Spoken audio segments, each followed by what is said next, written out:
Hey Joe, this is Mike. Can you hear me? Over.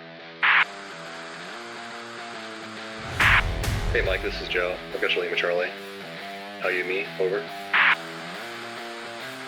I've got Lima Charlie. Break. You hear about this Joe with the hot mic? Over. No, dude. I've got the Joe on. Let me pour a cup and give you the some. Over. Roger that. Stand by to get some. So somebody recently told me that they had caffeine, and I'm sitting there like on my third, Right. After 3 energy drinks that morning. Yeah. Just like staring at him drinking a white Monster. Fucking. Yeah. Yeah. You're No, like the white Monsters are for plebeians. Like I don't. Yeah. No, they're for the Joes, bro. They're for the exactly. Joes, dude. Yeah. The drinks for If people. you recycle your dip tobacco, you also drink white Monster. Bro, there's a guy, you're not gonna believe this shit. My first there was a guy, one of our Joes that was like, yeah, man, what you do is you just take their lip by your lip when you're done with it, you just put it right back in the tin, man. It's like it like re-energizes it. I was like, oh, what? What? What'd you just say?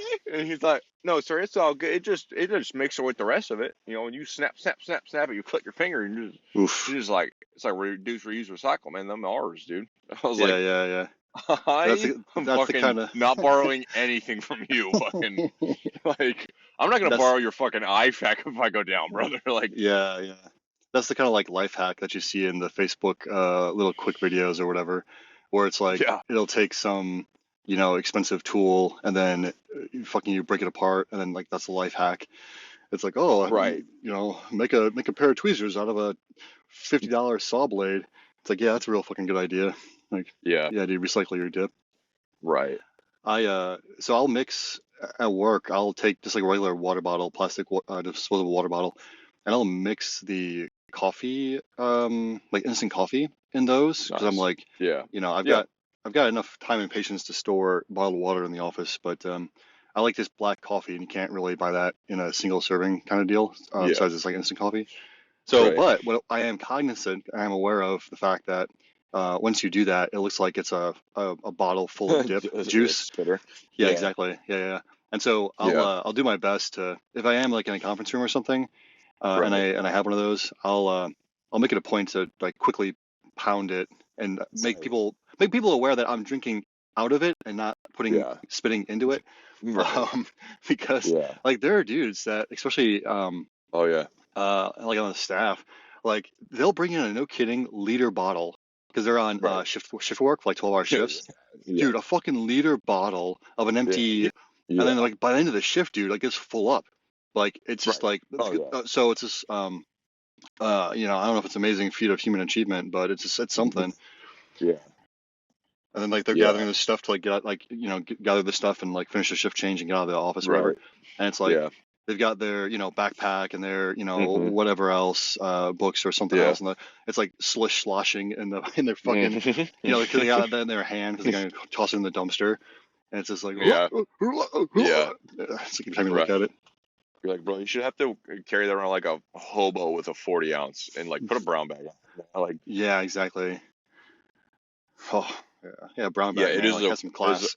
Right, dude. Like, it's wild to see the It's also just hilarious to watch the like I don't want to even say evolution, but the a plethora of objects that'll be spitters for dudes, and so like there'll be guys that'll just rock a 5-hour energy little shot bottle. Really? And bro, I'm like, is this like like it's like it just doesn't even compare. Like, bro, how many spits do you get like to the middle of this Klondike bar? Like, how many spits do you get in that fucking thing? Like, and are you just putting leaves in there? Because is it like you're gutting most of it, and it's I had a guy I went to my captain's course with that would do that, and he would just like, I swear to God, this fucking magician would just hold it up his sleeve of his fucking booze, and it's just like, push it, and it's fucking, and put it right away, like, and I was like, you're a crazy person, and it's just like the people seeing, you're like, what's this? Like, don't touch that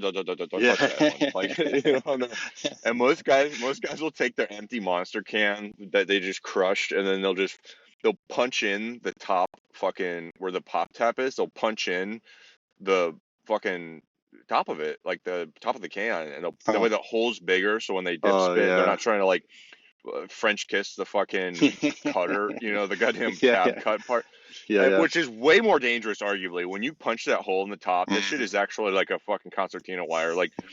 And so dudes will just rock around with this fucking punched out lid monster.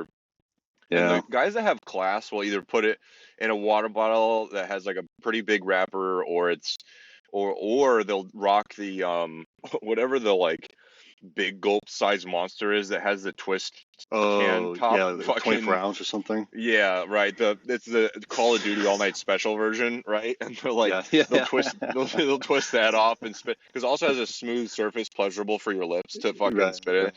Yeah, And so they'll run that. Like if you see a guy with one of those, 97% it's a fucking full of dip spit. Like yeah. yeah, I thought it used to. I originally I thought it was 'cause I didn't really start interacting with army officers on a professional level until like halfway through my career, and right. early on I thought like, well, yeah, everyone in the army dips, but like not the like straight and narrow guys. And then there's the guy that I worked with, and I worked with. He wasn't in my office, but he was kind of like adjacent or whatever. But we Yeah. interacted quite a bit on a professional level, and he was always like squared away. He got selected for lieutenant colonel, and we're all it was an obvious like kind of a deal. Yeah. And one time I was doing a drive-by visit to his office, and like because you can be like more casual in your office setting, Mhm. right? So I Mhm. think he was he just had his t-shirt on. He was had his like shirt, his blouse like hung up on the back of his chair or whatever. Obviously like comfortable in his office, like getting stuff Yeah. squared away or whatever. And it was probably later in the day too. I forget, but even this dude, like he was fucking he had a big old Yeah. fatty Yeah. lip in his dip in his Right. lip, and then Yeah. like certain I don't remember if he spit in front of me, but he definitely like had a big old fatty, and you could tell. Right. And so it's like wow, Yeah. like I guess everyone, like it's no caveat to that statement. It's Yeah. like everyone. Yeah. Yeah. Yeah. You're like, yo, even Major Eisenhower, what the fuck? Like you're like whoever you're like top, you're like Yeah, fucking, yeah. it's like, yeah, dude, no, even the, if the president was in the army, he would dip spit on fucking public television. Like that's Dude, the I bet level of like like, if the president was actually in the army, like that was, he'd be the like, I'm sorry, in between questions, he's like, fucking, when so the chief of staff of the army, General Milley, was walking to that park with Trump, and he was like in the media, it was like he that got one photo op one. yeah, where he was in his Yeah. OCPs and he's walking with Trump to like go clear out some Right. protesters or whatever, and Yeah. like like fucking you can just tell if you zoom in Yeah. on his cargo pocket, it's like wait a minute, is that a fucking dip? He's got a fucking water bottle there. That's a fucking dip Yeah. spitter. Right. Like, Yeah. he's got like even the CSA is like Right. full throating it, Yeah. Yeah. Yeah. Yeah, it's always a that was the thing in RTC where one of our instructors was like, who would dip, and he'd be like, and he would always preface it with like, I'm gonna just let you know this is a normal thing in the army. General officers will have it. He was like, deployments aside, I've seen it. I've been in since '92. We do it in garrison. We do it in deployment. We train how we fight. And it was like, he would always put it as like, this is for educational purposes, boys. I'm just trying to, boys and girls, I'm trying to get you ready for the fucking force. And it was like, Yeah. Rogers, sir, because it was like a, where I went to college, it was like, some people dipped because it was like there's still kind of there's some of these like farm town old boys from the country kind of thing. So it wasn't like crazy abnormal, but it wasn't like you would not be sitting in a class and someone would be dipping like that. You'd maybe see them sitting for the bus, or like but like maybe your roommate did or whatever, but it wasn't like that common to where you'd be in class, but like. Yeah, it was just hilarious. Like, and then, flash forward, you get into like your OBC, and like every NCO is just like fucking double upper decky. Like, all right, boys, fucking, we're gonna be going over this weapon system. Hey, fucking, pay attention, guys, back there in the fucking like, don't make me fucking come back there because if I have to walk away from my dip bottle, I'm gonna have to spit on their fucking floor. So like. It's like the scene from Blazing Saddles where all the bandits are sitting on the campfire and they're eating beans and they're just like farting up storm. Yeah. And, Yeah. So it's like, but it's spit instead. Like everyone's just like at some like conference room, like having a meeting or whatever, and so it's like everyone's just like every like 5 seconds, like somebody else is doing a spit. Yeah.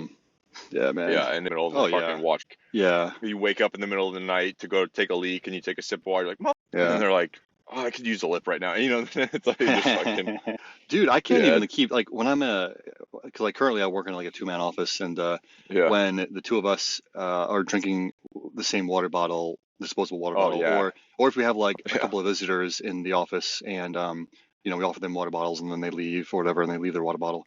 Like I have a hard enough time keeping track of like whose water bottle is right, whose, and like I'll yeah, just throw them away. Like I'm not gonna right, like yeah, French yeah, kiss like someone else's water bottle. So like I right. cannot even imagine like trying to do Oh, the mental bro, calculus of trying to yeah, the watch the magician's cup, the Swiss washing cups, like yeah, where's oh the yeah, marble or whatever, like in the cups. It's like, dude, like yeah, I can't even imagine doing that. yeah, But I remember like there yeah, were stories about the Air Force developing like caffeine gum, and then yeah, eventually, because it was the whole point was for security forces, the defenders, mm, to use it to keep them awake on their patrols or whatever. And yeah, like the Air Force, because the story goes, like the Air Force decided to cancel it because it was determined that it was unprofessional to have these defenders like chewing gum on duty. And right, like that's, yeah, but like the army, like it's just like yeah, again, like four-star right, generals like spitting on yeah, a fucking public media what do you call it? mm-hmm, You know, media yeah, circuit, whatever. It's like just right, differences in um, what's professional, I guess. yeah. Yeah, and like it's always fun to watch the Joes. They'll just make these like fucking mosaics, bro, with their fucking tins, like with all their empty cans. Bro, it's like, like it's the funniest shit ever because it's like it just takes so many fun. It's like when you walk through like a downtown of a city where they're like, "Well, this is Art Walk," and they're like, Right, someone took a right, bunch of old dry cleaning hangers and they welded them together to make a fucking zebra or whatever. That's like dudes with their tins, bro. It's like, and it's so funny because there's so many different forms of like it'll be whole cans, right? And some guy will be like, "Yo, yeah, yeah. man, check It's it, like check it pixel out. art. I made Yeah. a fucking 6 shooter. Like, look at this. Like, I fucking yeah, the revolver, dude. The circles are the fucking chambers, which are my Yeah, yeah, and like fuck, I matched them. So I do all the yeah. green on the outside. The middle one's a blue one, and you're like, all right, Schmitty. And then the next guy's like, yo, I peeled the fucking stickers off, and you're like, I didn't know that stick. He's like, yo, peel them off. Look at this, made a fucking American flag. Yeah, in my barracks room, bro. And I was Yeah, like, yeah, fuck, right to the fucking wall. He's like, sir, I'm not an idiot. No, I fucking nailed him to the wall. You're like, fuck, yeah. worse, and it's like, oh, like an American. He's like, yeah, took the red ones, cinnamon, didn't like them, gutted through those, had to do Yeah. 6 logs. Yeah, sir, 7 Powered reds, through. 6 whites, right? 13. Follow along with me, sir. Yeah, 50 Yeah, yeah. scars, right? Took them, cut them up, snip, 10 snips, and you're like, fucking outstanding. Come to work this week, Schmitty. Like, it's like, and then just like, guys going through an exercise and then coming out on the back end being like, bro, what's your and they fucking pull out their like dump pouch of fucking empty tins and it's like they're like, yo, I went through fucking 6 of these, 6 of those, 5 of no, I fucking no, dude. I know I went through. I was making a fucking collage, bro. Like this is a serious. Like you're like, what's up, Shmi? He's like, I gotta fucking. I'll be back. Like I gotta go buy one from the shop at like. Yeah, it's. And you're like, yo, they are creative, man. Like this fucking. And they'll do the same shit with their like, it's like college kids with like empty booze bottles, where they like put them Right, up around the fucking right, ceiling, and they're right. like, I've got 7 Tito's, fucking 6 more Captain Morgans, like, yeah, we did a countdown. I'm a math nerd. It's factorials, and you're like, whatever, dude. Yeah, yeah. Yeah, it's the same fucking shit with their fucking tins, dude. And it's always funny to watch you go to like a shop at run before the field because you'll know because they'll what you're just like tell because the guys will be a little dingy because they're wearing their uniforms that are like less than stellar because they don't want to take their nice shit for the general like out to the fucking field. So you're like, as you're about to be like, who are these dirty motherfuckers? And then you like walk up and you'll see them. They're like, yeah, can I get fucking 6 logs of the blue and like 6 of the and he's like. And his bud behind him's like, hey, did you want the white monster? He's like, fuck, you know what? He's like, I was just fucking with you, man. I got 6 of them for you, And then Yeah, they're like, yeah.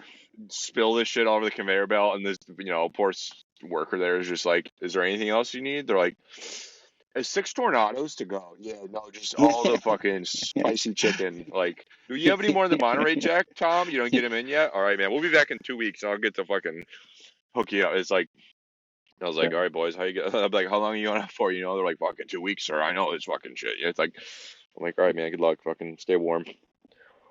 Yeah, it's a fucking riot, dude.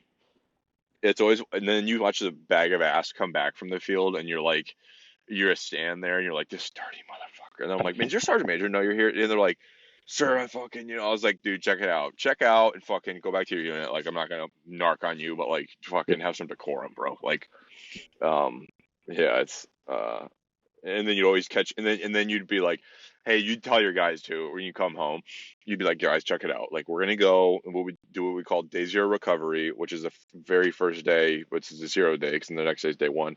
And you're like, hey, we're gonna do day zero. That's just like rust and dust on the weapons. You just like wipe them off. You don't clean them. You put them in the arms room. That way they don't fucking rust overnight. And then you're gonna put all your sensitive equipment back into the company area to have it double locked. And then you fucking thumbs up. You got everybody. All the weapons are back, and we're good to go. We'll go home tonight. And or tonight, or like, but the day, and they'll be like, and just don't go by the fucking shopette in your dirty, dingy. You shit your pants 2 days into the 6 day exercise, like feel. And they're like, yep, thumbs up. Okay, sounds good, sir.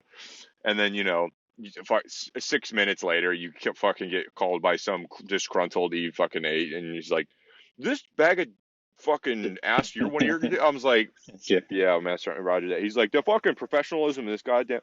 And then you find out, like, you're like, yeah, Roger that. I'm sorry. And then you're like, dude, we talked about this. Like, oh, I forgot. Yeah, they were like, I was like, my bro, he fucking made eye contact. Like, Yeah. and they're like, okay, well, I thought since we were done for the day, and I was like, Yeah. yeah, word, yeah, man, I What know. had Like, they're happened like, oh, all was, right, yeah, and so, yeah, it's like, I fucking love those dudes to death, but they can definitely ignore some shit and forget sometimes. But yeah, did you see that question I sent you? yeah. That was a good one. What you Yeah, got? yeah. So the question was that um, if you could take a piece of civilian or commercial, whatever you want to call it, non-military issued equipment that could be either hardware or software to war with you, what would it be and why?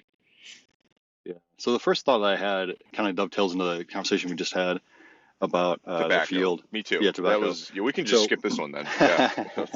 but it was so like back in the day, your like rations, your like C rations or whatever. Mm, I'm pretty sure I wanted to look this up before, but I'm pretty sure they included like cigarettes. I seem to yeah. recall like in your little like MRE, the pre MRE that you got Right. like a couple of cigarettes in each pack or whatever, in each like Huh. like meal or whatever. Yeah. But then Yeah. because I've never had to you know go to CENTCOM for a deployment, like to the desert kind of deal.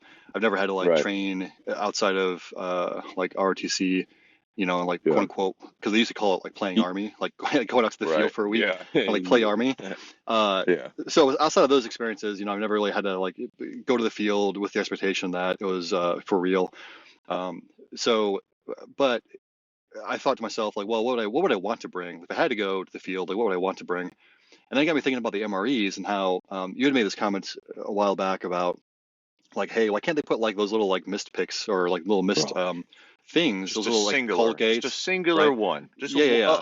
just one. Yeah. So, so it got me thinking, right? And I'm like, well, you'd want something that would not just be a single use, because those things are like, no kidding, just all plastic. They have a little like bead of Sure. toothpaste on the front end of the Yeah. plastic toothbrush or whatever. Yeah. So, I have had to fly like 14-hour flights pretty frequently, and on those kinds of flights, depending on what airline you take, the airline will typically give you like three meals, right? But then also Mm.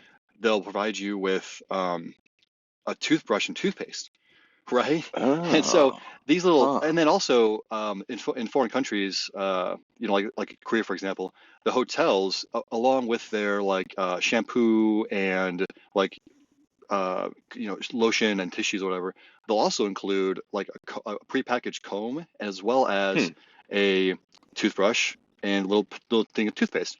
So these both the hotel and the airlines, it's a full-size Huh. toothbrush, like full size, like adult size, and it's a like miniature, about the size of two joints on your pinky, um, little tube of toothpaste.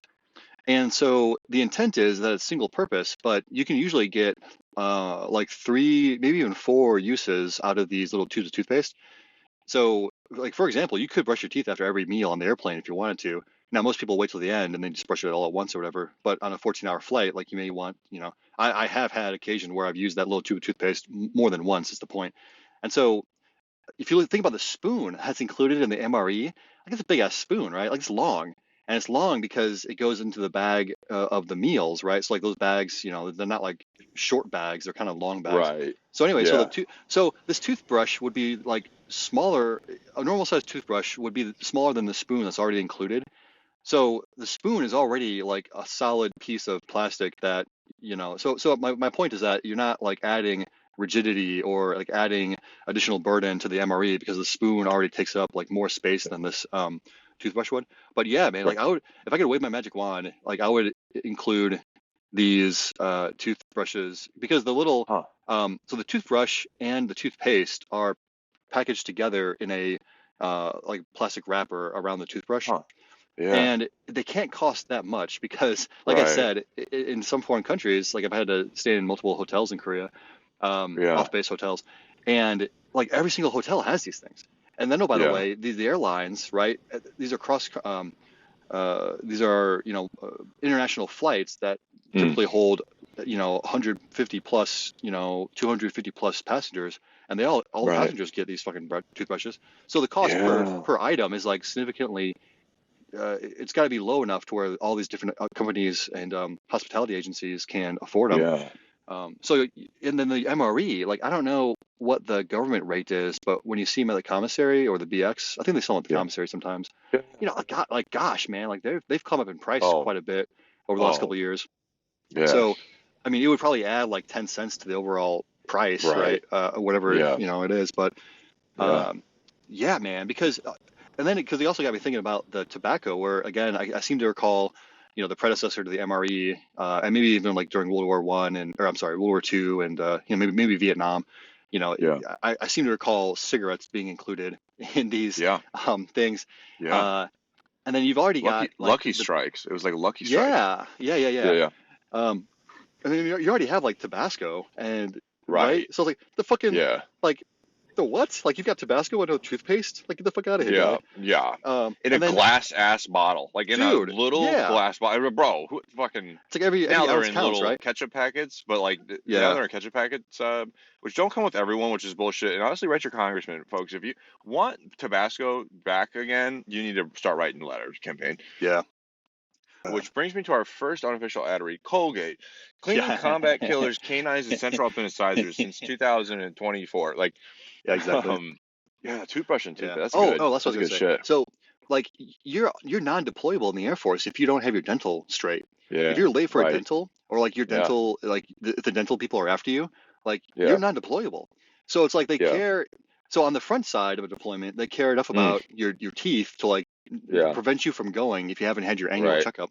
But then once you're deployed, it's like, well, like fucking I don't care. Like your teeth can rot out, and you can use a Tabasco to brush your teeth, as rudimentary anesthetic for your mouth. But like we don't care. Yeah. It's just like so weird. Yeah.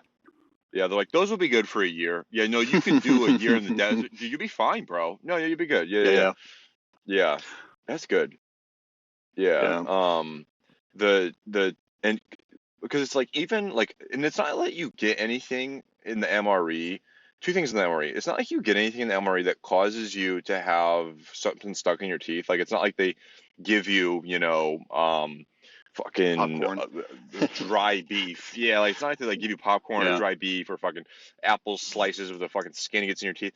But it's just a matter of simple hygiene because stuff is getting in there. Spoiler alert, folks. If like shit's getting between your teeth, like regardless, especially sugar, the goddamn fucking chocolate parasite of the parasite of your body. Like mocha, chocolate, anything, coffee mixes they have these days. Bro, your tobacco leaves are getting stuck in your teeth, quite frankly, and mostly your lower ones, and so, which is also wild to watch, dude, that definitely have fucking leaves just stuck in their shit they don't know, and you're like talking to them, and you're like, bro, I can't even fucking think about what you're saying, because I fucking, Copenhagen's all over your fucking cavity. The dental, it's like just a crazy thing, because like I said, like I brought up, like even a one timer, just a little on the fucking of those canines, bro. Keep them fucking meat ready to kill. would be great. And yeah, put that shit on the back of the spoon for all I give a fuck. You know, like the fucking non-used, the non-working end of the spoon, if I may, the fucking peaceful side of the fucking business. It's like, bro, make that shit a little fucking tongue scraper or something, or a shiv. Just saying, but like, and also like so you could have like a bamboo toothbrush in there, and then now you've got this piece of bamboo that you can whittle into something like whatever you need, right? Like you punchy need, stick, fucking tripwire, bro, 4-point fucking fall trap for rabbits. Yeah, man. Like the other thing on the MRE that is bro, you're fucking get ready. I hope you're sitting down for this shit. Hey, couldn't have been in the Army that long, and some NCO was like, you know, because you hit it on the head. You play the game with the spoon, right? With the entree specifically, where you gotta fucking play the operation game of like 2 fingers on the fucking tippity tip with the little part where the mold was cut, so it's like kind of sharpy, you know, it's a little sharp on the tip of the. You play the little operation game where you're scrounging for the bottom of your fucking I'm hungry sack, and you're trying not to don't touch the walls because you'll fucking you get the spaghetti sauce on your fingies, and then you don't want to have to lick them. Because you know where they've been, and you know how you know how dirty those birds are, and so you're like, bro, I gotta dude. This NCO was like, sir, here's what you do. You know, you kind of need the stuff around, like you would need the cheese packet. If you're not, I can't help you. If someone hasn't taught you to need the cheese packet, you just probably can't appreciate cheese the way I do. But same with the entree. So what you do is you need the entree, and bro, what you do, sorry, it's like you It's like on social media where they go flip your phone sideways because it's a fucking long view, lefty right. Bro, you flip the entree sideways, and you cut it across the long side, bro. And then the fucking packet is only like your fingers width. Like I'm holding 4 fingers out like a hefty drink, bro. Then the spoon goes down to like only the middle of the spoon. I was like, bro, who promote ahead of peers? Like, Sergeant, what the fuck? I was like, did you tell Congress, like, did you tell all the forces? General. Yeah, and I was like, Battlefield Commission, brother. Congratulations, Lieutenant. Like, I was like, what the fuck? So now, like, you catch some poor saps, right? Bro, fucking nobody's got a hold. You didn't get the fucking memo about the TPS reports and the fucking sideways MRE. Yeah, dude. So you turn the entree sideways. I mean, just game changer. Like, on par with the invention of night vision goggles. Honest to God. Pretty much, man. So that's a pro tip for you out there that are fucking feeling sorry for yourself, trying not to get the fucking mac and beans all over your fucking fingies because you got the blue goo on there from the porta potties you've been shitting in for a week. And turn that bad boy sideways, man. And hot take, if you're running and gunning and you don't have time to be stopping for all this spoon business and utensils are just getting in your way and you're trying to cut weight on your fucking 101 air assault pound fucking rucksack, what you do is you just rip open a corner of it like it's a fucking pipette for a icing on a hot like cake. It's a go-gurt. No, dude, like a go-gurt. Bro, yeah. You suck that, bro. You're sucking meatballs down whole ball, and like you don't even need to barely chew that if you're really in the shit, you know. And you're by that I mean you're on a watch floor that you can't step out of, and which is usually my case. And so it's like, bro, you just go-gurt, gush, and go. And you're like, bro, what? Also game changer. Yeah, so if you need to suck that thing down in 7 minutes or less, which is the Sapper Schoolhouse standard, that's the fucking go-to. You're like, fuck around with spoon, go unwrap the spoon, fucking kick play the tweezer, operation game. No, none of that. You just gush and go. And sometimes you miss some, but it's like really, if you're in troops in contact, not in your talk, but far away, you could just gush it, dude. Yeah, other pro tip. Also another pro tip, don't eat Skittles in the cold, kids, because you'll fucking smash your teeth open because they're like chewing glass balls. Found that out the fucking hard way, and I thought like I cracked a tooth one time. Bro, I was like, I think I gotta go to the dentist. This is actually a dental emergency. They're not gonna be happy about with me. Thought I smashed my fucking tooth in half. It turns out I didn't. I was just feeling sorry for myself. Well, and so you take them like aspirin. So that's the pro tip: is you just swallow Skittles like aspirin. And they'll dissolve in your stomach because the Lord created the body in such a manner that acid is not available on the commercial market, but it's right inside you the whole time. And like so I would just go suck them down like fucking Tylenol. Like having the Skittles in the MREs is kind of like, it reminds me of when on base the like BX and like most bases have like a GNC in the BX, right? Where whether it was the BX itself or the GNC within the BX, that shops on post or on base would have supplements that were not authorized for military members. Yeah, So we like the still do, Skittles, folks. Read the well, labels. yeah. Certainly, you need to check yourself. But they tried over the because this was like 10 years ago, and they realized that like, hey, wait a minute, like why are we selling this shit on base? So they did try to go through and like clean that up, so it's not Yeah. as common as it once was. But that kind of Right. reminds me of the Skittles thing, where it's like, hey, like who what dumb fuck like thought of this? Like Yeah. they've like this individual like never clearly deployed to the field. You know, that could have Right. well as that could have just as easily have been me. Like, you know, oh yeah, hey, well, Yeah. hey, like we all like Skittles and M&Ms and this and that. Let's have a Yeah. variety. Like we'll have a variety pack, and Right. every now and then we'll do a Yeah. Skittle. It's like, well, yeah, but you didn't like actually try it in all the conditions, right? Like Yeah. put that MRE in the freezer and then try eating it, right? Like put that MRE Yeah. in the microwave and Yeah. put it to 10 minutes and heat it up and then try eating it. You know, Right. put the MRE in the water, let it submerge for like a week, and then try eating it. You know, the Yeah. field testing, like for Yeah. Coleman tents. Like, have you seen the YouTube videos for those advertisements? They're like, oh yeah, No. No. oh dude, it's a whole thing. Like they show how they test their Coleman tents or whatever, and Oh, really? they'll have it like in this like this room that's basically just like raining for like a week at a time, and it's Yeah. like we test our tents at Huh.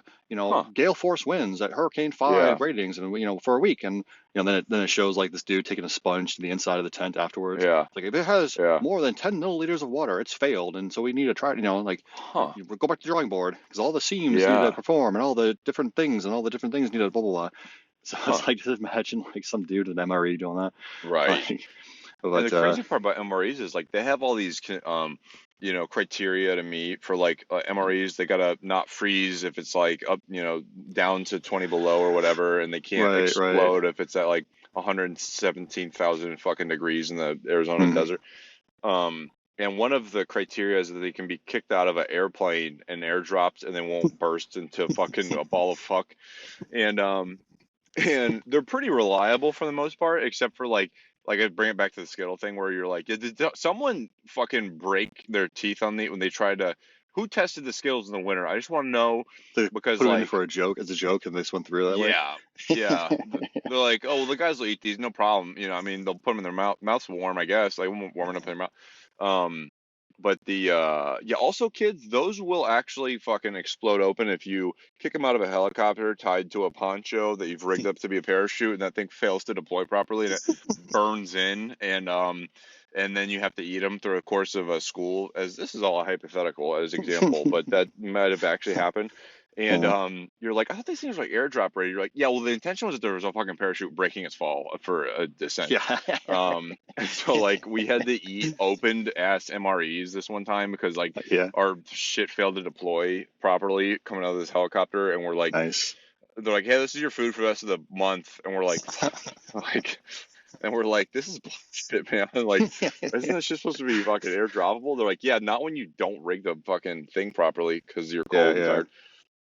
But the dude, fun quiz for you. I don't know if you have seen this because of your experiences, but do you know what it's called when you go and to the case of MREs and you take out the ones you want and you put the other ones back? Do you know what that? I think it would be a verb technically. You know what it's called? No. What's that Yeah, called? every Joe listening is gonna know. It's called rat fucking an MRE.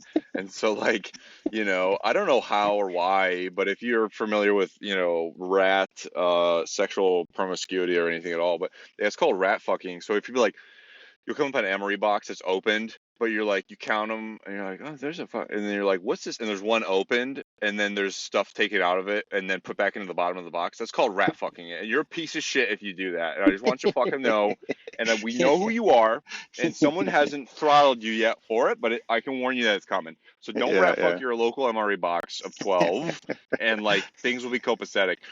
And so much so that sometimes you have to give blind MREs out where you'll flip them face down on a table as you kick them out to the guys. That way they're not like, what's that? Hey, what do you got is this? And then the guys will go, yo, is this case A or case B? And like the Joes know, bro. They know. Yeah. Like these guys might not know what titration is, bro, but like they know fucking case A and case B because they have different menu options in case A and case B.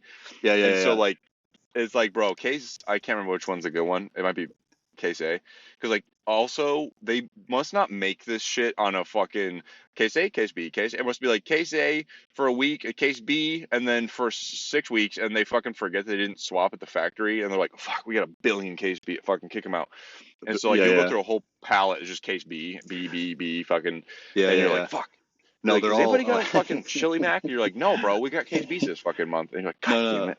they're all like Rain Man at a Yeah. casino, where it's like, oh, is that case B? And Yeah. there's two It's that like, removed. fucking, Okay, well then, okay. definitely, He took one, she definitely, took one. He definitely took one. beef, Yeah. definitely beef stroganoff is left. Okay, yeah, Right. definitely, yeah, Yeah. yeah. Yeah. It's like, oh, Yeah. three, three were taken out of case A, but two were taken out of case B. Okay, well then definitely, the mac and Right. cheese is, it's Yeah. like fucking You start like shifting like counting around in cards. line where you're like, yeah, you're like, one guy can Yeah, go in front now. yeah. You're opening MRE, and then you're like, oh, fuck, 2 Skittles packs? You're like, God damn, fucking someone, their gloves were fucking covered in blue goo or whatever. And you're like, Yeah. ah, fuck yeah, you're like, 2 Skittles, sweet. And then you're like, all right, back to fucking 40 below and like freezing my tits off in this foxhole. Yeah. Yeah, but yeah, my thing was an iPhone, dude. And an iPhone would be what I would bring. And even in airplane mode, like let's say the Ruskies or whoever our adversary is currently is not able to, triangulate my position because I turn on an airplane mode, but I would bring an iPhone because like there's so much value in the iPhone for so many reasons that like, bro, even the camera, like, bro, the camera, for example, man, we have some kits called the Endfire kit, which is like, bless the people that acquire this item for us, and I love them dearly. Bro, they have like it's a recon kit. Sorry, the Empire kit's a recon kit that is specifically used to do like engineer reconnaissance, which is one of our key tasks. And you like recon roads with it, and you recon bridges, and you recon overhead passage, tunnels, and so it has like all these widgets and digits in it that like are marginally helpful. And so it's like, oh hey, it's also must have been designed in the fucking 1995, and it's like here's a Panasonic handheld camera. You're like, cool. Does this shit have film? Is it digital? And they're like, yeah, you can plug it into the Toughbook that we gave you with this kit. And you're like, Toughbook? What? I.e., it's a computer? They're like, yeah, it's a laptop, dude. It's fucking ruggedized. And you're like, well, does it connect to anything? You're like, no, it's not connected to any network, bro. It's a standalone ass laptop. And you're like, well, how do I get the picture from you to me to you? Like, we put it on the computer. I'm like, then how do I send it? I don't have a Wi-Fi puck. Like, what the fuck am I? And they're like, no, just fucking Fitfo, dude. Like, it's like, and so anyway, this GWiz Bang kit's pretty neat, and like, you take the items that you like to use out of there, much like you take a stapler out of the fucking carpenter kit and use it at the range. So you take like the laser rangefinder out of it. It has a laser rangefinder in it. It has like a camera, a camcorder, a Toughbook. It has like and on this Toughbook is supposed to be these programs that are like route like route planning tools slash imagery and stuff, so that you could say, hey, this bridge at grid, and it has a dagger with like it has a GPS with the kit. You can be like, oh, this grid, this bridge, here's a picture of the bridge, here's the fucking height, width of the bridge, here's it's good to go under, at this height vehicle. Like an iPhone can do a bunch of that for you, even off the network. And so like I told this to the highest echelons of the engineer regiment too many moons ago. I was like, yeah, this kit's cool, gentlemen. They're like, oh, we'll use that kit for this thing. I was like, this kit's cool, but like also doesn't talk to anybody because it's on the network, and it's like a standalone Panasonic laptop from the Reagan administration or whatever. Rest in peace. And so it's like it doesn't help me. And they're like, okay, well, yeah, you're supposed to like image that or whatever. I'm like, yeah, I know, I got all that. But like I could just have an iPhone that could do 90% of this kit's work. So I'd bring an iPhone, and also I would download Google Maps of the world. There's the Google World onto the iPhone before, because like that's really what I need is a digital map that I can zoom in and out of. I have imagery. It's like if the enemy gets it, it's like not a super big deal, because even if this doesn't talk to anybody, it talks to me, myself, and I can be like, oh, okay, here's where I am. So it's just a digital map, and it has the ability to, I don't know, even spell check all my nonsense notes I need to write down. But like, I would bring an iPhone off the network, because it could just be super value added to everything I do, to include a calculator. Like, and I'm sitting there, and bro, we bring Combat engineers bring handheld calculators to the field. Like, you got to go buy them from fucking Best Buy or whatever, Walmart, and like, because we have to do demo calculations and stuff, and we have to do curve calculations, and we got to do, things for roads, things for demolitions, and I'm like, yeah, well, the iPhone has that on there, and if you turn that sideways like your MRE, you got the big old scientific bad boy on there, and you can square root things or whatever you need to do, logarithmic functions, etc. So instead of busting out your TI 80, whatever the series they're on, you could just have the shit on your iPhone, and that'd be my item, and keeping the, like I said, the positioning stuff out of it from the fucking near peer threats, to find me in my sleep. But I would bring an iPhone. That'd be my probably first item. That I'd have. Yeah, and that'd be challenging because again, like even though you'd be, hypothetically, right, like in airplane mode or whatever, um, Other than when I'm on Snapchat, getting some yeah, local strange, TikTok, which is yeah, the first thing the guys are checking. The first thing the guys are checking are like, I mean, bro, all I'm saying, we check out Tinder. Like, we look for intelligence purposes, boys. Like, I'm not, this is all human. I read it somewhere. Yeah, right. Like, do my OSERP research on Pornhub. Right. Yeah. They're like, oh, we need to use a firewall proxy, fucking VPN. Yeah.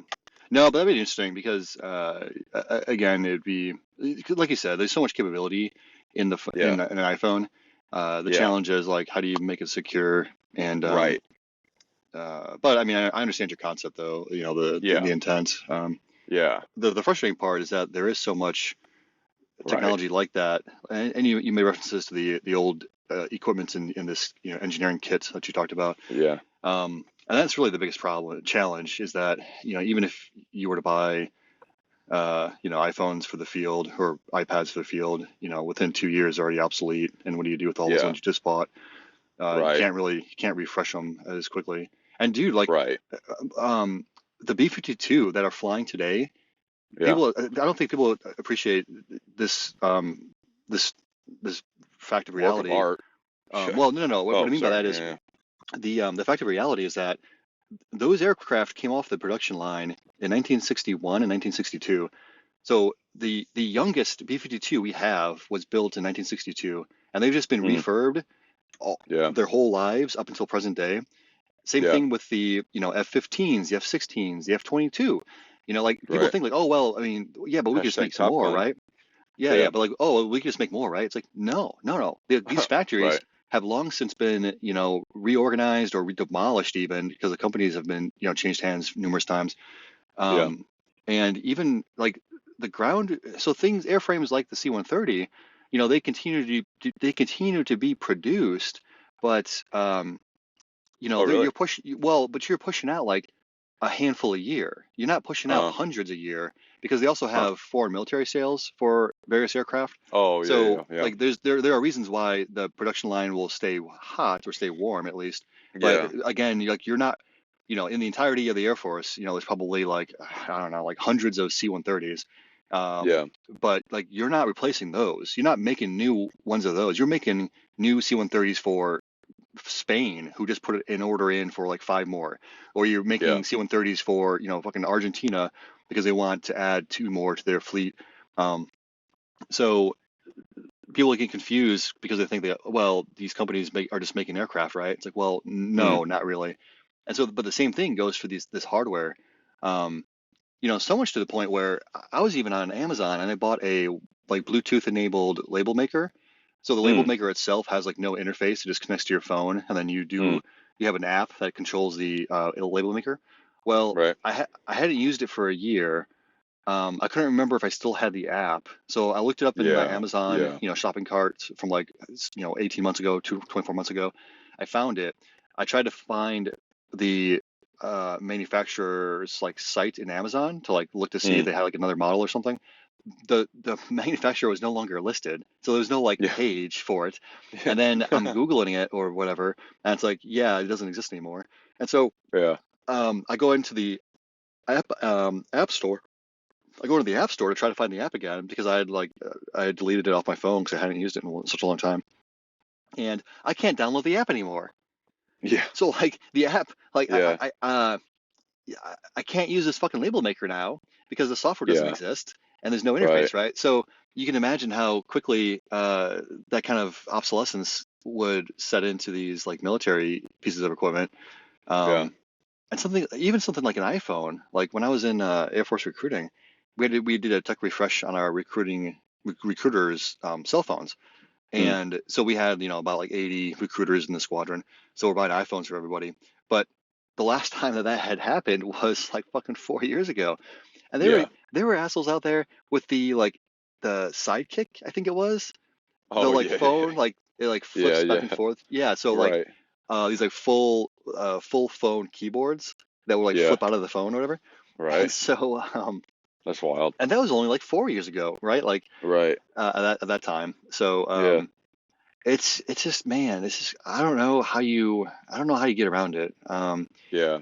Like the Tesla is probably commercially the closest you could get, because they don't have like a new model every year per Right. se. They Right. make changes, but they don't advertise it as like, oh, 2015 model, oh, 2018 model. It's Yeah. like it's just the Tesla, like the Yeah. Tesla X and that kind of stuff. Yeah. Now Right. they do make changes over the years, but again, it's Yeah. they don't the bulk of that is software. They'll change like the fender or the angle of the whatever on the mirror or something like Right. that. But again, it's Yeah. not like like Toyota. Like they have a whole new like fucking Right. 2018. And they have like Yeah. incremental changes across the years. Yeah.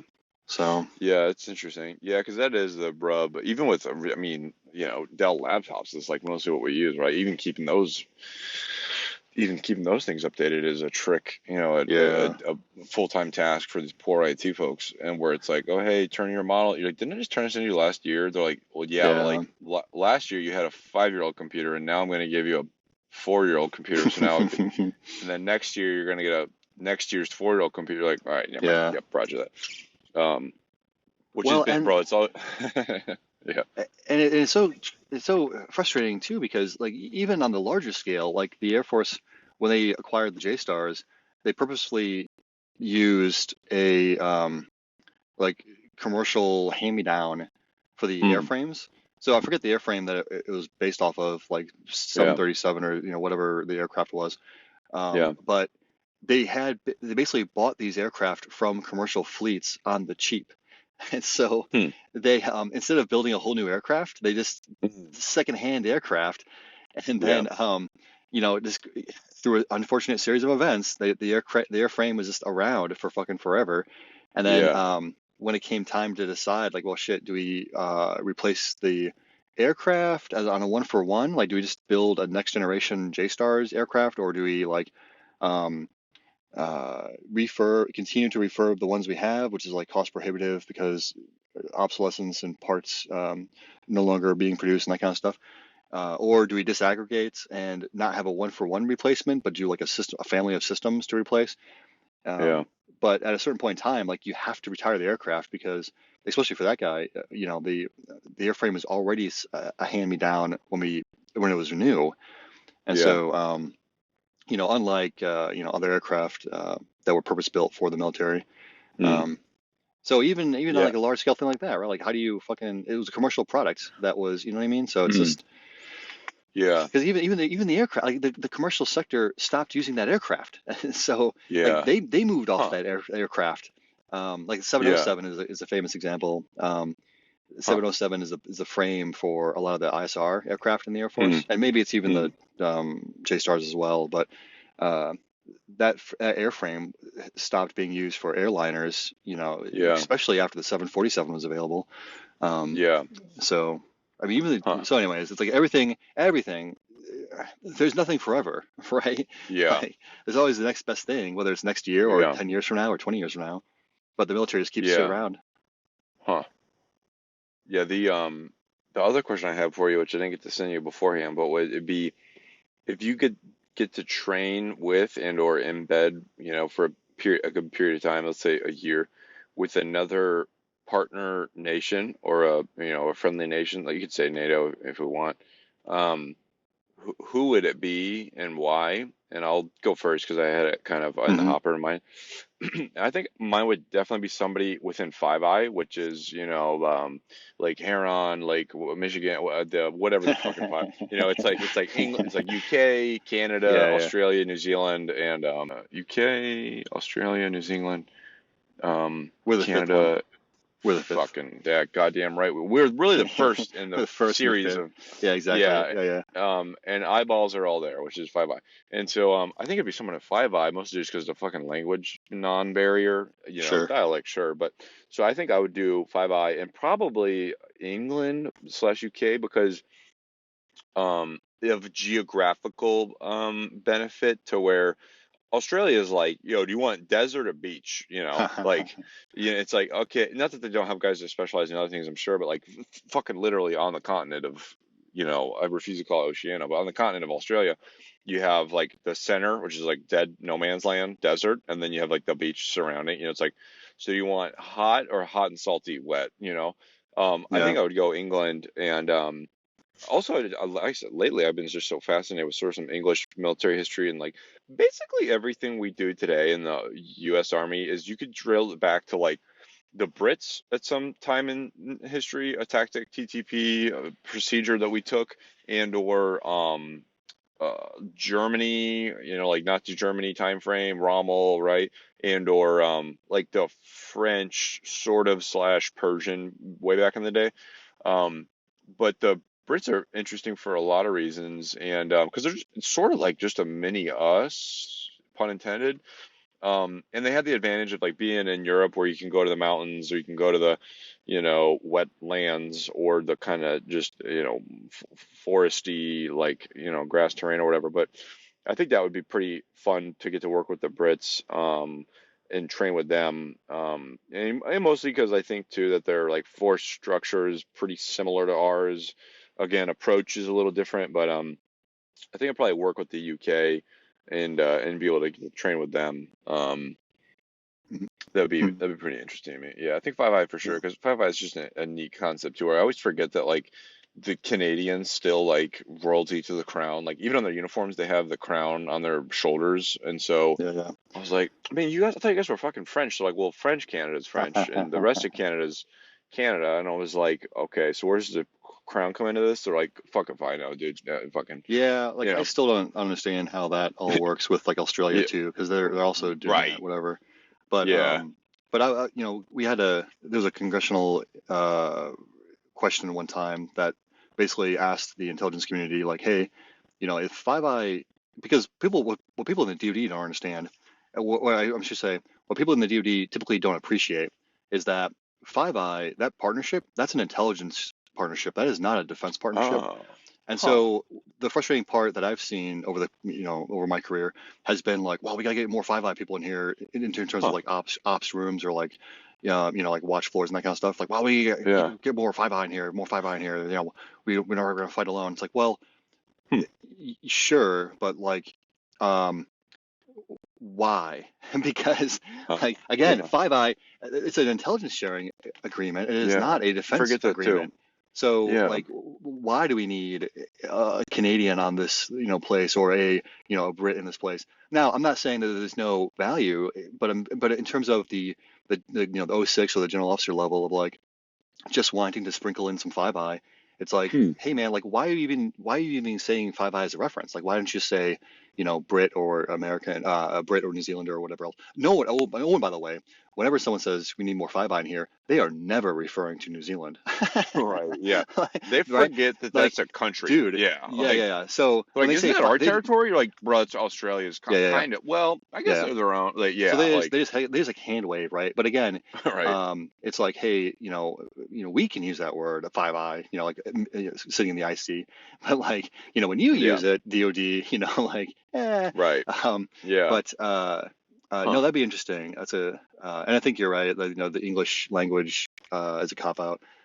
So Yeah. anyways, so the point of that was like, even if Five Eye did not exist today, like we would basically, the answer was like, yeah, we'd probably create it because there's more power in information sharing as opposed to keeping everything close hold, but per Yeah. nation, and that the Five Eye relationship is a valuable one for a variety of reasons. Intelligence reasons, not, because like NATO, that's a defense, that's a defense agreement. NATO is a defense agreement, Right. similar to Huh. how the EU is an economic agreement, but not a defense Right. agreement. You know what I mean? Mm. So, anyways, no, it's fascinating. I would, so actually, this is an interesting question. I have some experience with this coincidentally from Korea, but it wouldn't necessarily have to be Korea. So my answer would be there in our form of executive branch, we have the DoD and all the services have their own materiel command. So there's the Army Materiel Command, the Air Force Materiel Command. The Navy kind of does it like different because of course they do because they're the Navy. And Right. they have like a series of 3 general officer commands that don't report to each other. They all report to the Chief of Naval Operations, the CNO, the CSA equivalent. Oh.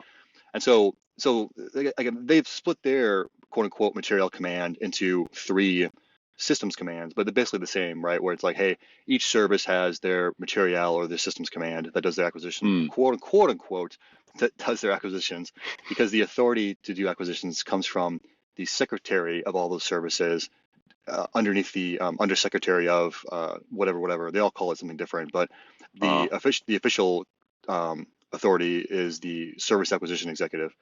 So that's a U.S. form, right? And so for a variety of reasons, there's a variety of stakeholders who typically have different pieces of authority to do different pieces of the approvals, and the real crux becomes when those stakeholders disagree. And so that's when you have like infighting or you have like a jumbled mess of acquisition nonsense that like no one's satisfied with. But but also within the U.S. executive branch and the DoD, you have what's called the fourth estate. So you have DISA, which is responsible. Oh, yeah. So you have DISA, you have the Defense Health Agency, you have the Defense Logistics Agency. You have these agencies that are Missile Defense Agency is another example. You have these agencies that are either capabilities based or functional based that lump like capabilities together. So I've always found the concept of a defense acquisition agency fascinating, and the Korean government, their military, their Ministry of Defense, they have, because I'm sure you can call it different things in different countries, but they basically have a fourth estate as well, and they have a defense acquisition agency called DAPA, and I forget what this acronym stands for, but it's DAPA, and so they don't have an Air Force, a ROK Air Force Materiel Command and an ROK Army Materiel Command. All of that is contained in DAPA.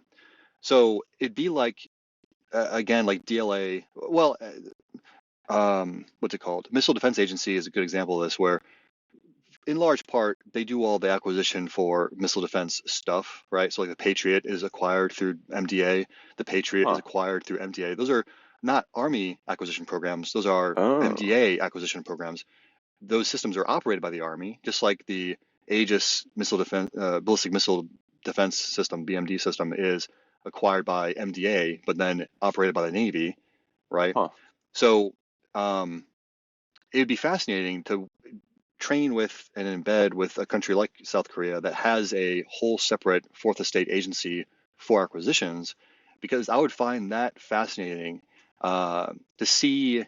I mean, if they had significantly better acquisition outcomes, then we would be reading about it in the news, because they'd be like, "Holy shit, this model is the best. Every government and military in the world ought to emulate this model." So obviously, that's not the case, and so it's not to say that this is better or worse than the current American system. But I would be fascinated about what kind of lessons learned we could derive, and especially with the move to the Defense Health Agency and how all the medical folks in the DoD now operate under that agency, as opposed to the services man, train, and equip medical professionals to provide to DHA, and DHA is now, and like Genesis is a good example of that. Yeah. So anyways, it'd be fascinating to see that for to train or operate with a country like South Korea within their defense agency, defense acquisition agency. to see what we can learn, right? Like what Yeah. would be different in U.S. acquisition, DoD acquisitions if we had a fourth estate agency like that? Would it be better Right. or worse? Certainly the service cultures would probably have heartburn with it, but that hopefully you'd be able to get away from having literally four separate offices in four separate services who are all trying to acquire female body armor, Yeah. right? Right. And Right. then like stupid shit like that, where yeah, Raj Yeah. Copy, female body armor is an important issue that we should tackle, but like, are Navy sailor females different than Air Force airmen females different than Army? Now they Right. all may have different Yeah. missions, certainly, Sure. but Yeah. like, are you telling me that the Marines and the Army and the Air Force, those females can't wear the same body armor? Like, what's going Right. on here? So Yeah.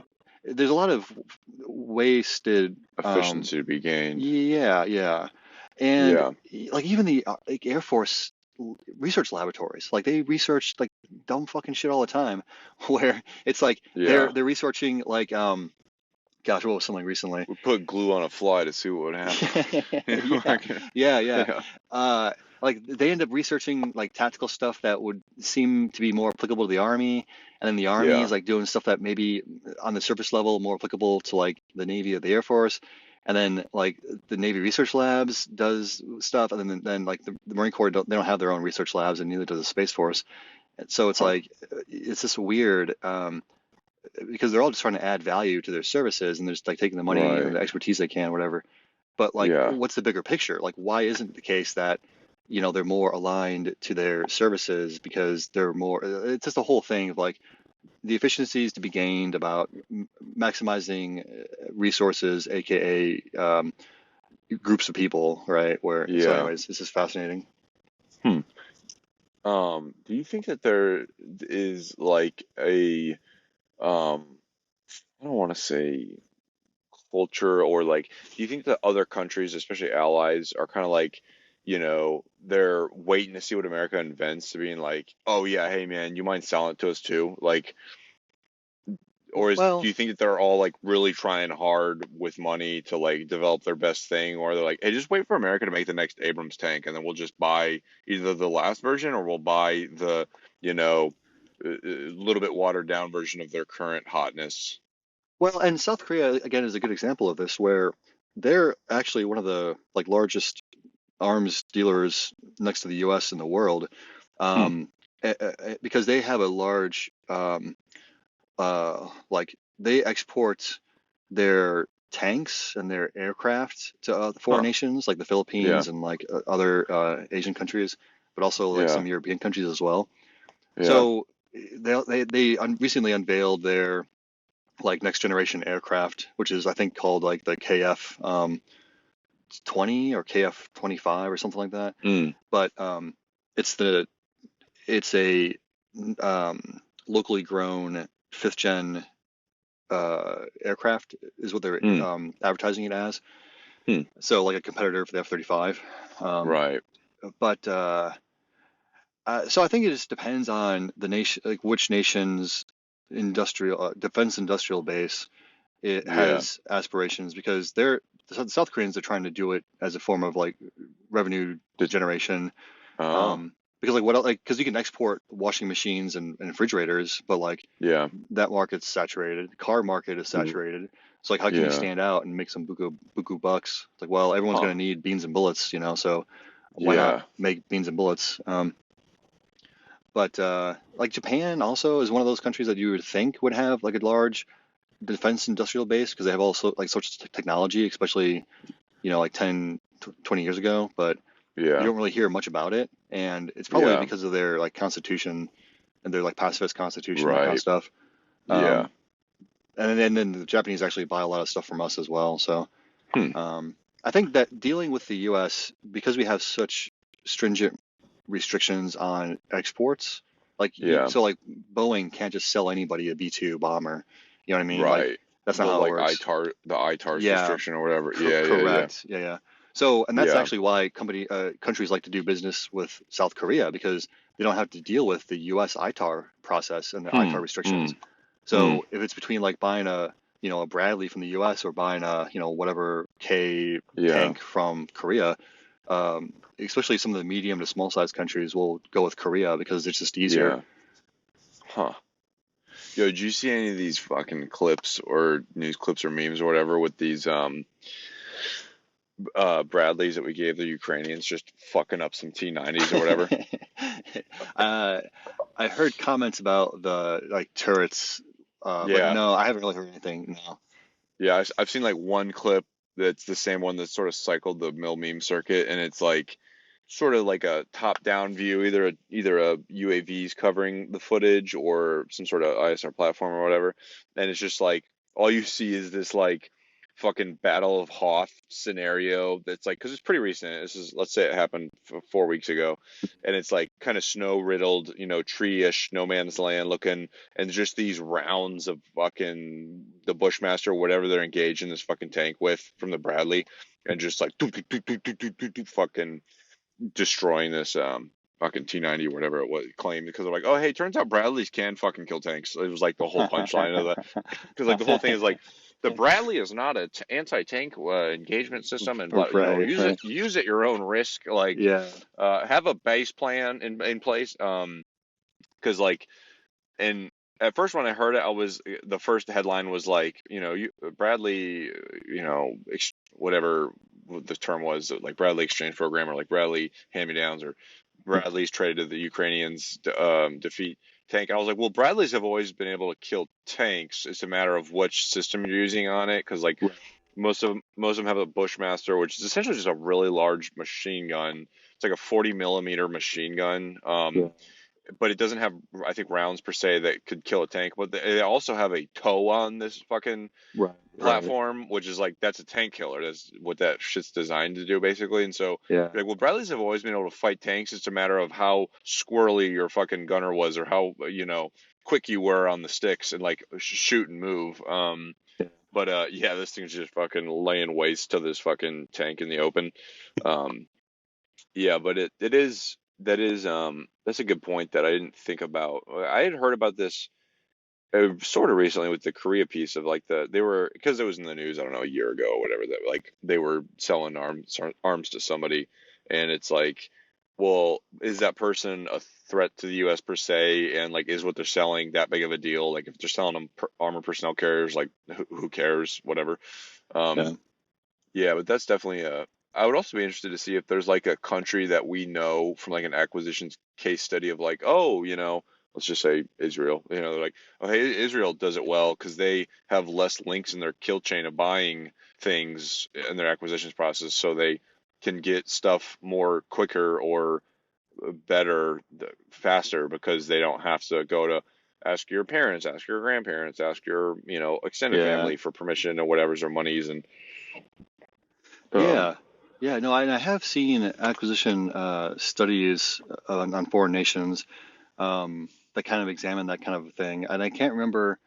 So I'm sure that there has to be, there's like there's like 1,000 acquisition studies in the U.S. government. Mm, But I'm now you have me that, curious. Yeah, I'd be interested yeah, to go back and see like in terms of acquisition outcomes, which country has the best track record. As an yeah, example, like England or Great Britain has an awful track record. Like they can't get huh, acquisition because their government is their process is worse than ours. And uh-huh, so even if they have like a valuable product, like an aircraft or something that they're trying to pursue, yeah, the bureaucracy will kill it on the vine. So huh, like it's awful.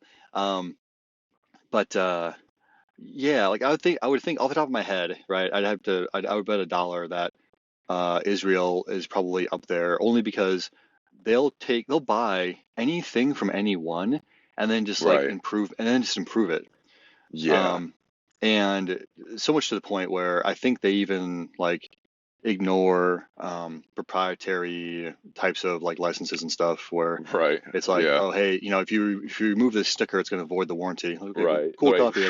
fucking Yeah, right yeah, off the, exactly. yeah, Yeah, yeah, yeah. Um, yeah, it's interesting, huh, yeah, yeah, man, yeah, the acquisition piece, like I said, it's also so uniquely interesting because just the the feeling in the army is that like if a guy comes across whatever they're using and they're like this thing's bad, it's old, it's whatever, and they're like, oh well, hey, we have some new G whiz bang they want you to test out, and the guys are like, I'm not gonna see this in my time in, like they just all have this sort of defeated sense of like, so I'm gonna test this piece of thing, and then like the nerds are gonna go back, refine it, buy it in bulk, build it in bulk, whatever, and then I'll see it in 5 years, and that's like everybody's take on like it could be in the research phase, it could be in the final feeling, development phase or whatever. I'm sure there's phases of acquisitions where they're like, okay, so you're gonna give me this thing that I might see in 5 years is like what,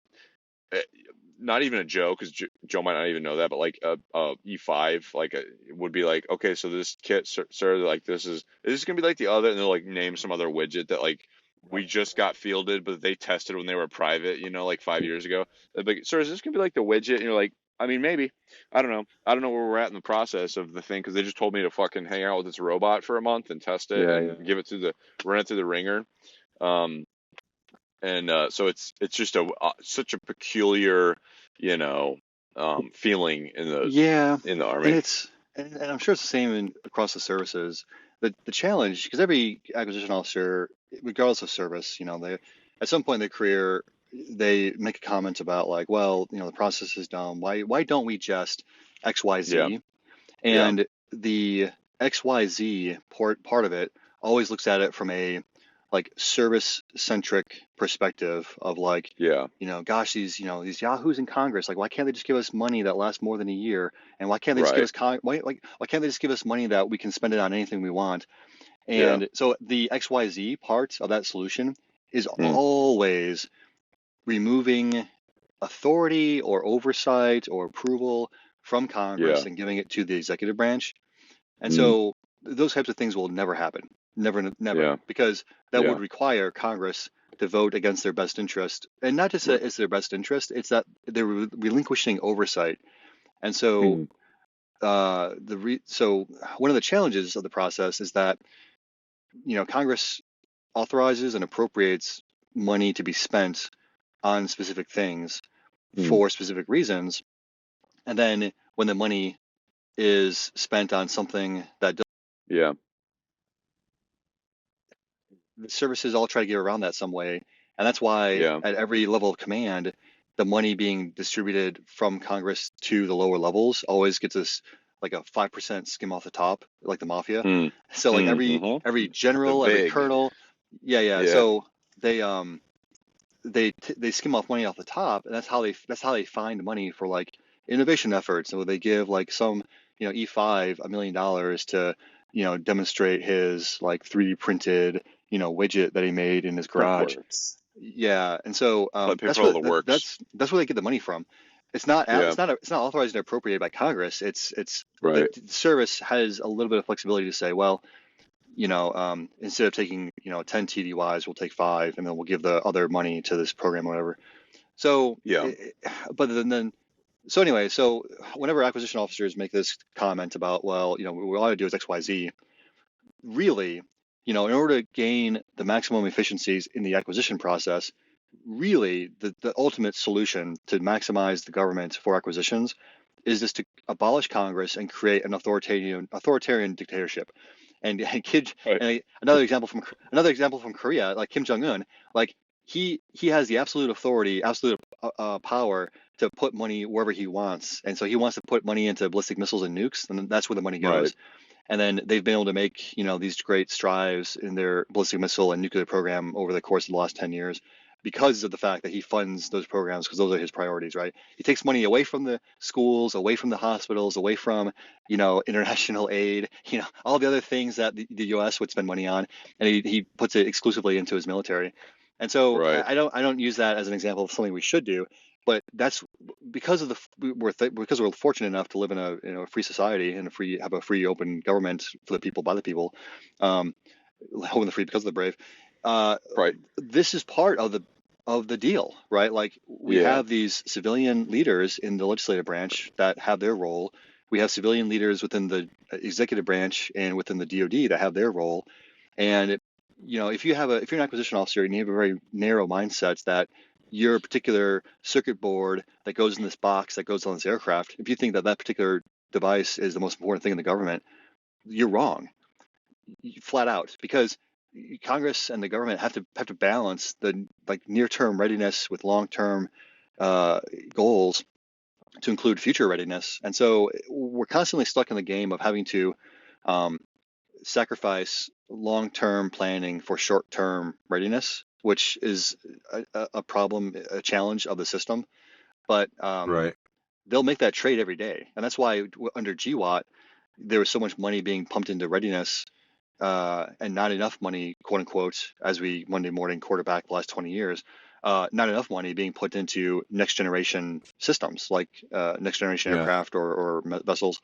And the systems that were being acquired, like the F-35 and like the littoral combat ship in the Navy, and even the ground vehicle for the Army, the Future Combat System (FCS), uh, you know, those were kind of like ambiguous, and it didn't really matter what the outcome was because they weren't applicable to the fight today.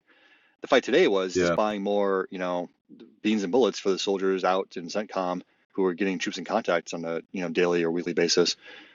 So it's a challenge, and there's no easy way around it because otherwise we'd have found it already. Right. Interesting. And I don't know if I just messed up a recording. We'll find out, I guess, on the backside, folks. Um, the so within the each service has its own little AMC equivalent, and they acquire stuff on their own or whatever. But then it still funnels up or whatever. It's according to like the defense acquisitions process or whatever. Like the rules that govern it, DAR or whatever the regulation FAR. is for all FAR things. How does DARPA fit into that with us all having our own little nerd labs of like Army Research Lab, Yeah. First Future? Like, how does DARPA fit? They just pick the best nerds from each one of those and pluck them in.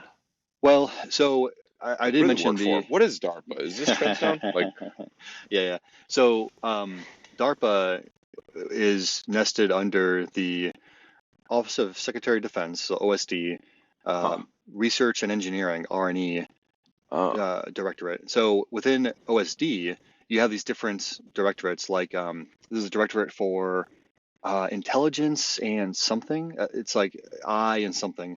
You have a directorate for acquisition, acquisition and science, maybe A&S, and then you have a director for our research and engineering (R&E). Now, the acquisition directorate and the research directorate used to be combined, but over the last like 70 years, they've gone from being combined to split to combined to split. So it's kind of like depends on what's happening the day. But DARPA is underneath the R&E division directorate right now, and DARPA is a good example of how you have these mirrored organizations at the OSD level. So DARPA will typically do research on something, and then they are supposed to have a transition plan to transition that program to a service or some other place to complete the acquisition. So they'll do like these little like R&D efforts or these demonstrations, and then supposedly that's supposed to be handed off to a service, and then that service would continue it and like field a system at some point in the future. Now, a couple of years ago, there was also an office called so Dr. Will Roper led it, and I'm trying to think of the name, but Strategic Capabilities Office, this SCO. So that particular office, it was like a rapid capability, it was a rapid acquisition office. Again, it kind of like seeded programs that it didn't do its own acquisitions, but it would like give a bag full of cash to these different acquisition entities across. It didn't matter if it was a research lab or like a sustainment office. They would, to align to, but they were a direct reports when they were led by Dr. Roper, a direct report to the Secretary of Defense. And so they had a lot of leeway and a lot of visibility to the SecDef, because if it was a SecDef pet project, well, our SCO would get the money, right? It wasn't a question. Now, after Dr. Will Roper left and he became the service acquisition executive for the Air Force a couple years ago, he that office was led by somebody else. During that same time, the office went from being a direct report to the SecDef to being a report to the R&E or maybe it was Hmm. straight to. But in any case, now it's like buried under DARPA or like buried Huh. under the R&E office Yeah. directorate. So arguably, it has less power, less leeway to do what it wants, and less leeway to make an impact. Whereas in the past, it was much more a force of change. Huh. So um, it's and then the Air Force's the Department of the Air Force's current secretary, um, Frank Kendall, he was previously the like acquisition directorate secretary person director for OSD. So at that time, I Uh, think it was combined. So it was like Huh. it was called like ANE maybe, and Hmm. acquisition and engineering. So, anyways, but he famously said that during his time in that position, he famously called the F-35 a a case of acquisition malpractice Huh. because Yeah. of all the challenges that it was facing with the Yeah. concurrency and like doing um, cur development and production in Uh, parallel instead of in yeah. series. So, anyways, so the fact that he's now the Secretary of the Air Force is, ironic. Um, Yeah. but yeah, that's kind of how that works. Huh. That's how DARPA fits into the picture. Yeah. Interesting.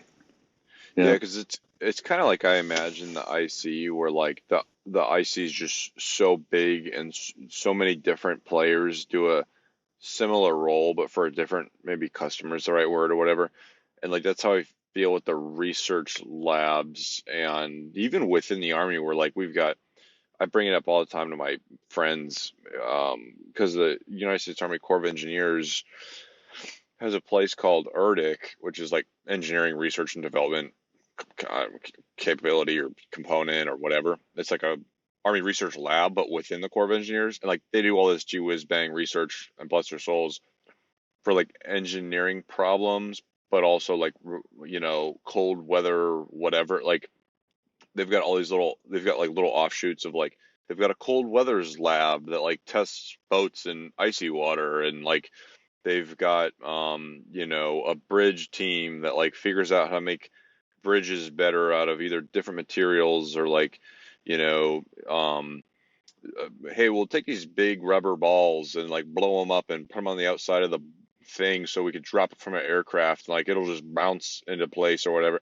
They've got like neat stuff, but I'm like, yeah, but like like no one knows about this, and if anybody knows about it, they're an engineer, like an Army engineer, and it's just such an like it's not like you can just call up ERDIC being like a random lieutenant being like, hey, I've got this problem, can you get some nerds on it?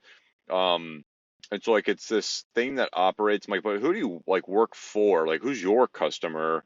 Is it whoever feels like calling you at a certain rank or echelon? And so it's this office that we talk about, and so now like my running joke is like I'll just find neat YouTube clips or whatever on like some hey, there's this drone that can build a house with no people, and it'll just drop all the pieces into place. My call Erdic, I'm like, tell Erdic about this, like, or if it's like some hey, the Chinese made a hypersonic whatever that can shave your face and deliver your mail and pay your taxes. I'm like, yo, call Erdic, like um and there's like all these little entities even within the Army that do a function, but you, like we talk about it a bunch with like unclass map stuff where you're like, oh hey, did you ever call whoever? I'm like, yeah, no, like I'm a lowly peon, I can't just call that office and you're like, oh, they've CAC enabled whatever. I'm like, yeah, bro, log in that website and you'll find out that CAC enabled things like, yeah, and then have your whoever manager map manager or somebody like call us and we'll send them a file. I'm like, bro, I don't even know what the file does. Like, what does a shape file even look like? Is it and people sometimes throw terms around that, like it goes back to some of the techie, they're not speaking in the layman's language, and so you're like, okay, so can I get a shapefile? They're like, well, do you have, Crestron 3000 on your computer? Or you're like, I've got a Dell Latitude 6500, and you're like, I don't. That's just a computer, sir. You're like, yeah, I got a computer. Is that good? Like, because then you're Yeah, like, well, yeah. what? Hey, hey. I cut you off. I gotta go right now. Yeah, I'll talk to yeah. you later. All right, All man. right, love you. Bye. Love you, bud. Bye. Bye.